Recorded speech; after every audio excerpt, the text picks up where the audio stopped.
Hi, this is Chris Smith with Local Joe's. At Local Joe's, we help local business.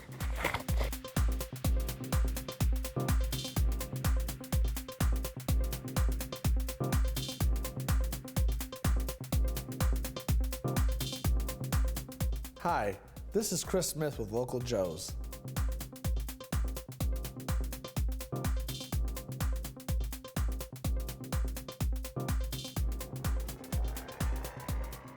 This is City Pulse Newsmakers, a weekly look at the issues and the people behind them in Greater Lansing. Brought to you by City Pulse, Lansing's weekly alternative newspaper. And now, here's your host, City Pulse publisher, Burl Schwartz.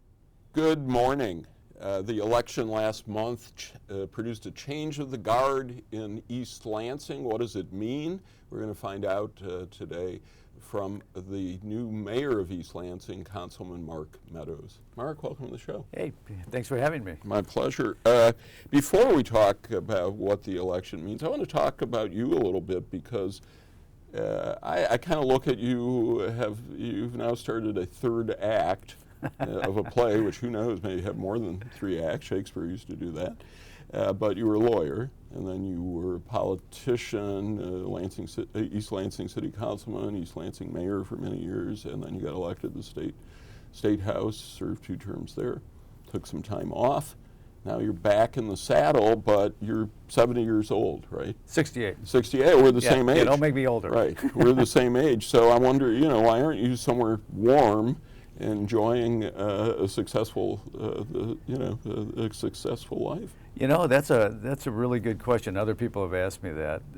My dad retired when he was 88, so we have a sort of history in the family of staying active. And What'd your dad do? My dad was he was executive with the Chrysler Corporation until he was 58, and then he left and started a second profession, which was representing tool and die companies in their dealings with the auto industry. And he ultimately he represented a company out of Ohio for many years, and retired from that company when he was 88 years old. And that's not a bad life. That's sort of like being a lobbyist with the auto industry, because you come in and pitch your client's business. So you don't see a retirement? Yeah, I think retirement is different for everybody. I'm not really practicing law anymore. So even when I was on the council previously, I was still Assistant Attorney General for many of those years, and then became a partner over at Willingham & Cote, an East Lansing firm, and continued to practice until I went to the legislature. And then I stepped back from the practice of law during that time period. You're allowed to do it theoretically. Right. We have a part-time legislature. I know we've got Mike Calton has a chiropractic table in his office. Yeah, he does, and Mike has been, he's been a good friend to people with bad backs during the time he's been there. But I decided I would retire officially from Willingham last November, and so a year ago. And I thought at the time that I probably wouldn't re-enter politics in any way, but there were a number of issues in East Lansing that I think were bothering me and other people. Yeah, I decided to get back in the fray, but I waited. I really didn't decide until early July. I had headed back out to the Appalachian Trail, as you know. I've been steadily hiking that, and I enjoy that. Did you run into Mark Sanford? No, I didn't. People do bring that up, because they say, "Now, are you really on the trail, or are you in Argentina?" I said, "No, I'm really on the trail." Which actually, Mark Sanford is probably a good example of the guy who is left for dead, but somehow becomes a congressman after all of that scandal. It tells you something about Congress. Yeah. What's your favorite part of the trail? My favorite part of the trail is Southern Virginia. I like it all. I like it all, but is that Roanoke, that area? Yeah, it's beautiful. It's just gorgeous on the trail there. There's some beautiful vistas in Southern Virginia. But it's also a dead zone. You can get your cell phone will work on most of the trail, so you're never really quite out and off the grid. But in Southern Virginia, you're off the grid. There's really Okay. nothing down there, Right. and Did you run into some bears? only once. People ask me that, and you worry about the bears, but I started in March, and so the bears are way down low where it's warm. Yeah. And they don't come up to the top of the mountain until there's food up there, and so I didn't see a bear until I got to Shenandoah National Park, and and I only saw the bear. It came out into the trail, looked at me, like, "What are you doing here?" So you're told, click your poles, make noise, they'll go away.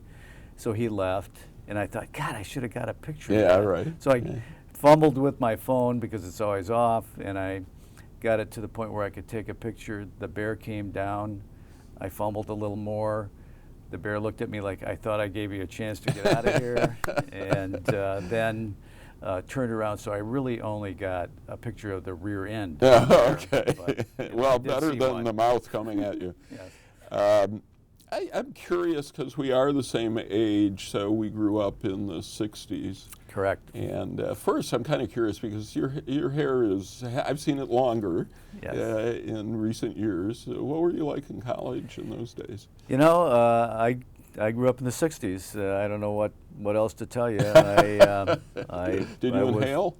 I inhaled. I was very much anti-war and pro-human rights. I marched in civil rights. Did you go to MSU? I did not go to Where'd MSU. you go? Actually, I started out, I wasn't going to go to college. I went to okay. work for Chrysler Corporation, a la my father, Yeah. and planned on a career as a tool and die designer, and got into a program with relation to that. And at some point, I decided that I needed to, that wasn't going to be for me. So I started college in 1966, and it took me about 6 years to graduate from undergraduate, because during that time, of course, there was the anti-war movement. I went to San Francisco. I came back to Michigan. I lived in a commune. I lived down in Kalamazoo, but I went to many schools during that time period: Wayne State, Ferris State, Macomb County Community College, and ultimately I graduated from Western Michigan University. And where'd you go to law school? I went to DCL, Detroit College of Yeah. Law, now at Michigan State. But by the time I graduated, I knew I wanted to go into law. Well, you beat me by 19 years in getting the degree. I was class of '69 and got my degree in '91. Hey, there you go.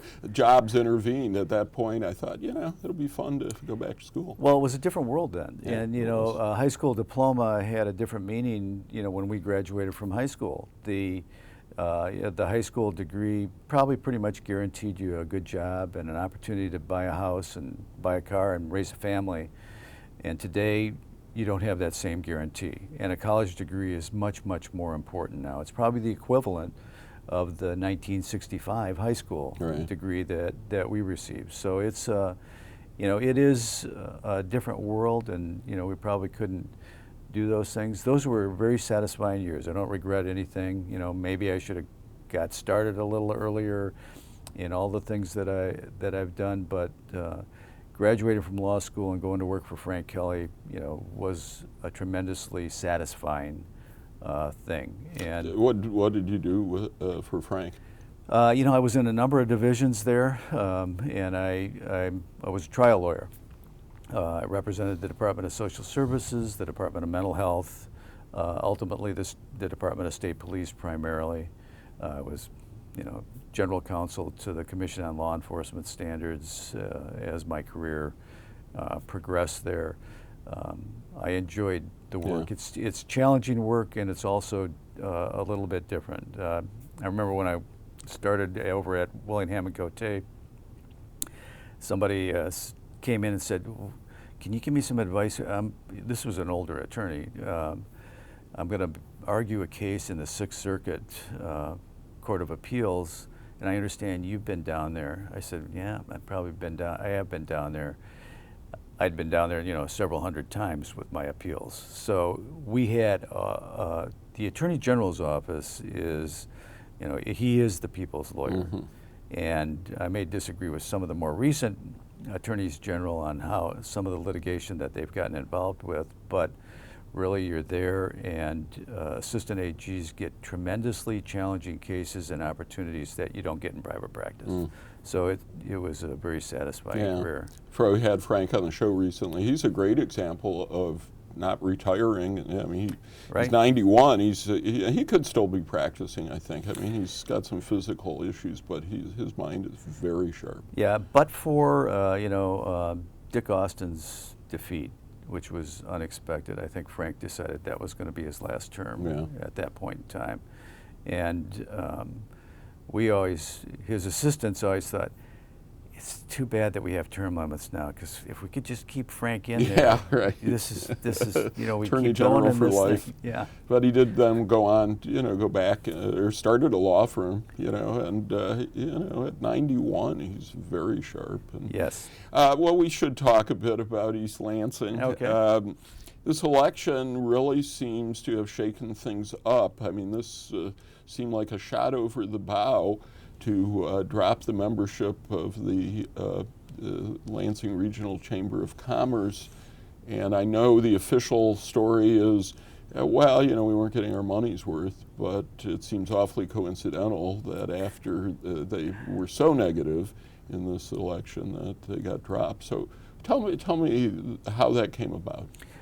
Sure, I can tell you how it came about. First of all, I was endorsed by the Lansing Chamber, and every candidate applied for that endorsement. I think that you could say that it some people have said it was a petty activity to resign from the chamber. It was related to the campaign activity within the community. It wasn't a campaign activity that was warmly embraced by the community, and we can talk about the impact of negative campaigning in East Lansing, but we hadn't seen it before. We hadn't seen it, it's not that someone wouldn't say, I don't like the decision that you made, in a debate or something like that, but we hadn't seen that type of money put into a campaign, and it was a lot of money. When the chamber responded and said that it wasn't member fees, because originally we thought it was the city shouldn't be participating in this, it was almost worse, because it said, well, it wasn't member fees. We got corporate contributions so that we could do that. It was essentially making the chamber a pass-through for corporate money. Some members, not all members, gave special money so that there could be a negative campaign mounted. I really just didn't think that was right. Plus, I think that, from our standpoint, we couldn't identify any particular benefit we were receiving from the chamber. Certainly, I'll work with the chamber, and they weigh in on, they have a policy committee, and they weigh in on legislation or ordinances that are being proposed within the region. And I think that sometimes they're absolutely right. And so, we just recently, took their advice and sent a tree protection ordinance out for further review and comment by our commissions, which they had suggested. But I think also that in some sense, the chamber is being passed by. The major economic activity in the region is economic activity that's promoted by LEAP. And we are going to continue to work with LEAP and have our membership there. And there are other economic engines that are out there, the university being one of them, that we'll continue to work with and promote economic activity in the city of East Lansing. So I know the chamber said that this proved that we were anti-business. I don't think anybody on the council is anti-business by a long shot. And certainly one of our major businesses is rental property, and probably that's true in any university community, but certainly it is for us. And we intend on addressing the issues that landlords bring to us and that renters bring to us, and we'll continue to promote that industry within our community and help where we can, but we'll also continue to recruit business, hopefully high-tech business, into the community. That was a recommendation made, really almost 2 decades ago to us, and we have a significant amount, and we're going to continue to grow that. We don't need to be members of the Lansing Chamber in order to work with them. And I think it was... East Lansing's a member of LEAP, isn't Yes. it? So that's quasi-public, but it's... Well, it's a non... Yeah. It doesn't get involved in campaigns. Right. And, I think the other part of this that people might be overlooking is that, the Chamber has always, sent out something that said these are the people that we've endorsed. And for many years, they would do it in conjunction with the Greater Lansing Labor Council. So labor and economic development were sort of co-joined in looking at candidates within the community. This is really the first time that the Chamber ever engaged in an organized, even though it was very poorly imagined, organized negative campaign within communities. And I understand it happened in Lansing as well. Yes, it's happened for several this year, but before. Has it? Yeah, Okay. yeah. But it was interesting to see them reach out in East Lansing. Development obviously was a huge issue, and we saw, I don't know if it was last year or the year before, when the voters turned down the initiative to sell some city property. We saw, but that required a 60% vote to sell the property, but we saw a strong minority, enough to keep them from getting to 60%, and they changed that. But it seems like this election turned very much on development, and my sense is there's a strong minority in East Lansing that does not trust East Lansing government to do the right thing on development. Yeah, I think that was an underlying factor in the campaigns and in the votes that you saw. I think there are those who would argue that the negative campaign that we talked about maybe turned the election, Mm-hmm. in fact, but not the way that the Chamber wanted it to. But none of the candidates who were elected, including myself, are anti-development. Right. It's just how you're going to develop. It's how you're going to develop, but also what part of the toolkit you're going to use and to what extent that you can use to encourage development within the community. So this campaign talked a lot about tax increment financing. And really, tax increment financing is sort of the developer loaning money to the city to do infrastructure improvements and some public improvements that ordinarily they wouldn't be required to do. And then the city pays them back over a period of years through the tax. That's interesting. Taxes. That's a very interesting description of it, because I think a lot of people are under, I guess, a mistaken impression that this is welfare for developers. Yeah, it's an encouragement for development when used properly. Yeah. And I think that part of the issue in East Lansing was that the perception anyway was that tax increment financing was not being utilized for those purposes, that there may be a phony purpose up there. There's some tax increment financing that was approved over the last few years that I would have definitely voted for, but there's some also that I would have voted against because I felt that it was not really based in fact. It was based in speculation. It was a way to help, encourage the development. In the campaign, I think it centered around, do we need more student housing in the downtown area? When I was on council the last time, we had a policy in the downtown of balancing owner occupancy with rental housing. So, for instance, on the corner of Bailey and Grand River, the Grand River frontage has a large 2-bedroom rental project. Right behind it is a large owner-occupied project, and that was sort of the deal during that time frame.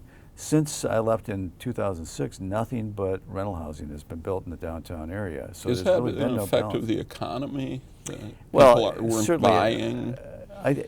that was an issue because it took a long time to sell out the condos that are on Bailey Street. The economy crashed. Nobody anticipated that. But the economy is back in many respects. So you think it's time to be building? It's time to be owner-occupied? building, but it would have also been time to continue that balance Yeah. in the downtown. And in fact, I don't blame developers for coming to us and saying, we want to build more rental Right. housing. It's a cash cow in East Lansing. And the closer you are to campus, the more valuable it is. So, of course, if you're a property owner and you have the ability to develop that, you can. And in fact, there's building as of right to certain heights in the downtown as long as it meets, all of our zoning code. But housing requires a special use permit, and the reason we do that is because we need to make sure we have this balance, but also we need to make sure that the plan we have for the downtown is met. All of this, to make a long story longer, sort of centered around the corner of Abbott and Grand River, which has sat vacant for 14 years. And when I was on council and was mayor before, we purchased a small bank building on Abbott and Albert to try to encourage the redevelopment. It began, and even last week, the president of the university, told me that the original plan for that corner was absolutely a great plan that everybody was embraced. Yeah. The problem is, it just never could get effectuated, and that included a lot of owner-occupied housing on that And corner. Scott Chappelle developers right in the middle of that. Correct. Is he a good guy? Is he a bad guy? What's I don't the think deal? he's the evil guy that he's made out to be. I think he's been, sort of a victim of circumstances, but sometimes Scott makes his own circumstances, so that may be part of it too. But Scott has, at the time that this started to develop in around 2000, Scott had redeveloped the Masonic Temple building in downtown East Lansing that had sat vacant for like 30 years. Did a great job on that. He redeveloped the corner of Saginaw and Grand River, that point out there, which had been a motel and had been vacant for 20 years. These were all good projects. They were additions to the city of East Lansing. He had sold his rental properties mostly to other landlords, but nonetheless he had sold his rental properties and got into commercial. So, but after saying that, there was one failed effort after another, and there came a time where the city council should have said, come back when you can really do something. And I think that was part of the problem. This council, I think, will move forward Tuesday night to make it easier for us to order the demolition of the buildings on that corner, and we, will be proceeding to debate that. What's that? very What would quickly. that cost? Well, actually, the way this ordinance works, it'll cost the owner the money. Our building, But you can order the demolition. that would be the objective. Yeah. And this building that we own will proceed. The DDA actually owns that building. They had a debate on it the other day, and I think they're going to be moving forward with a demolition, and that'll cost about $120,000. One of one of the things that bugs me about Mid-Michigan is it doesn't seem to have a strong preservation ethic. And yeah, you go back a ways in East Lansing. Did it ever occur to anybody, maybe not that corner building, 'cause I don't know what that would have looked like if you ripped off the facade, but the rest of those brick buildings, it's hard for me to imagine, for example, Madison or Ann Arbor saying, yeah, we'll tear those down. It seems like that's part of the character that, and the new architecture we see, it could be anywhere. It doesn't seem like it says East Lansing. Well, I think that probably because we've lagged behind in terms of the redevelopment of the Grand River frontage, that's why you would think that. Those buildings have been there, but if they're obsolete in the terms of their operation, those were revenue-producing buildings when they were purchased and then closed, but they were limited revenue Isn't that a producing buildings. self-fulfilling prophecy? I mean, okay, now we're seeing this play out on the 2000 block of East Michigan Avenue in Lansing where Amels was. Right. And those buildings are shot because nobody ever said to those landlords, you got to maintain these buildings. You don't just pay taxes on them. You actually have to make sure these things don't fall down. And isn't that within the purview of a city to say, hey, we don't want to lose our heritage here? Yes, that is in the purview of a city, and I consider us to be pretty lucky in the region that Old Town sort of sat ignored Right. for many years, and that the city's Didn't development tear it down. sort of moved I'll tell you a towards great story. different area. So when they dedicated that little park in Old Town, right at the corner of Turner and Grand River, Danny Thomas was in town for that. What was that football game? Freaks and Yeah. Pigs. Yeah. And that benefited St. Jude, which was his big cause. And they got him to come dedicate that little park. This is in the 80s. And he stood up there and looked out on Old Town, what we call Old Town now, and said, this is going to be a great neighborhood someday when they tear down all these old buildings. But there's something to that there is a mentality, and maybe it's from people, going back, their parents grew up in the Depression or something, and they want new stuff. We just don't seem to embrace preservation. Well, I think that you can argue that about certain areas. Old Town is sort of perfect for preservation because of the nature of the businesses that are located there, and things like that.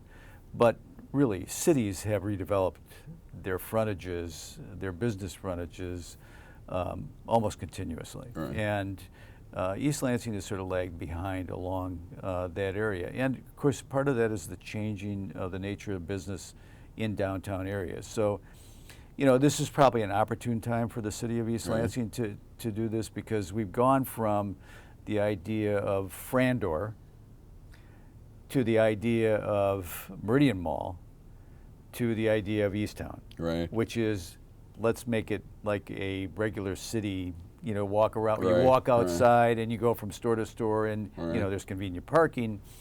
East Lansing has convenient parking, I want to say that, even though I'm sure everybody sort of disagrees with that. And Well, if you and live we in will- bigger cities, it's very convenient parking. I'm going to have you back because we are out of time, Oh, and okay. we're just really getting started, I think. So I hope you'll come back soon. I will be happy to come back anytime. All right, Mark Meadows, the new mayor of East Lansing, welcome back to politics. We have an odd programming note. This show just got moved to 10:30 a.m., so we are now on opposite our radio show on The Impact. So don't flip the dial like I used to say, but you can catch both of them on City Pulse's website, lansingcitypulse.com. Have a great weekend. We'll see you next week.